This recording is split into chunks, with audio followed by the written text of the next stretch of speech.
اسی طرح پھر یہ بات اس نے کی کہ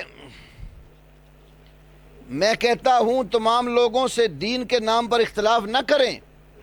ہر کسی کو حق ہے کہ وہ اپنے اسکول آف تھاٹ پر اپنے مذہب پر عمل کرے۔ ہم یہ کبھی نہیں آپ کو کہتے کہ آپ اپنے مذہب پر عمل نہ کریں، آپ اپنے مذہب کے اوپر عمل کریں، لیکن دوسروں کے مقدسات کو اور ان کی محترم ہستیوں کو نہ چھیڑیں۔ اپنا مذہب اپنے گھر کی چار دیواری کے اندر رکھو،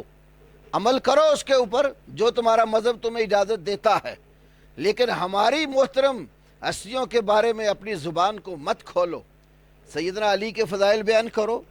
سیدنا حسن و حسین کے فضائل بیان کرو، ہم بھی ان کے فضائل اللہ کے فضل سے بیان کرتے ہیں، کانفرنسز ہماری ہوتی ہیں، ہم ان کو جس طریقے سے لیتے ہیں تم کبھی بھی اس طریقے سے نہیں لیتے۔ ہمارے محدثین نے باقاعدہ سیدنا علی کے فضائل کے اوپر، سیدنا حسن و حسین کے فضائل کے اوپر رضی اللہ تعالی